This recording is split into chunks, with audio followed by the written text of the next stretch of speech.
Lecture de la lettre aux Hébreux. Frères, elle est vivante, la parole de Dieu, énergique et plus coupante qu'une épée à deux tranchants. Elle va jusqu'au point de partage de l'âme et de l'esprit, des jointures et des moelles.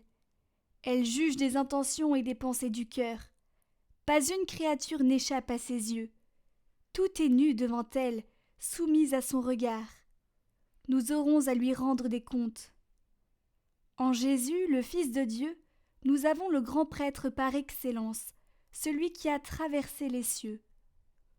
Tenons donc ferme l'affirmation de notre foi. En effet, nous n'avons pas un grand prêtre incapable de compatir à nos faiblesses, mais un grand prêtre éprouvé en toutes choses, à notre ressemblance, excepté le péché.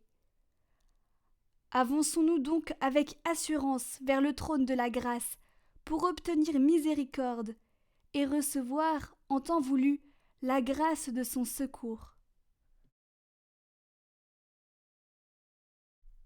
Tes paroles, Seigneur, sont esprit et elles sont vie. La loi du Seigneur est parfaite, qui redonne vie. La charte du Seigneur est sûre, qui rend sages les simples. Les préceptes du Seigneur sont droits, ils réjouissent le cœur.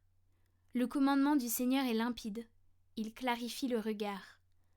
La crainte qu'il inspire est pure, elle est là pour toujours. Les décisions du Seigneur sont justes et vraiment équitables.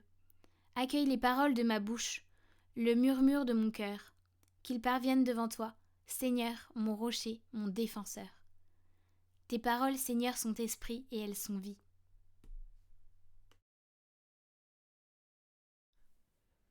Évangile de Jésus-Christ selon saint Marc. En ce temps-là, Jésus sortit de nouveau le long de la mer, toute la foule venait à lui, et il les enseignait. En passant, il aperçut Lévi, fils d'Alphée, assis au bureau des impôts. Il lui dit « Suis-moi ». L'homme se leva et le suivit.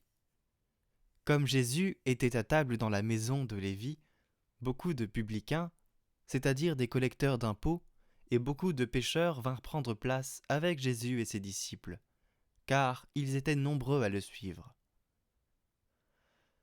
Les scribes du groupe des pharisiens, voyant qu'il mangeait avec les pécheurs et les publicains, disaient à ses disciples « Comment ?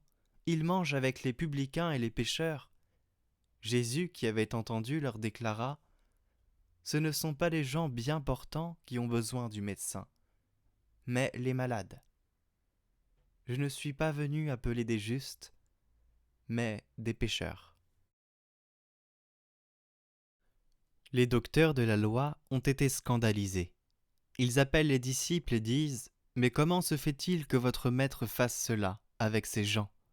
Il devient impur. » Manger avec une personne impure vous infecte d'impureté. Vous n'êtes pas pur, et Jésus prend la parole et invite à comprendre cette parole. C'est la miséricorde que je veux, et non les sacrifices. Seulement, il nous demande de dire « Oui, aide-moi ». Seulement cela. La miséricorde de Dieu cherche tout, pardonne tout,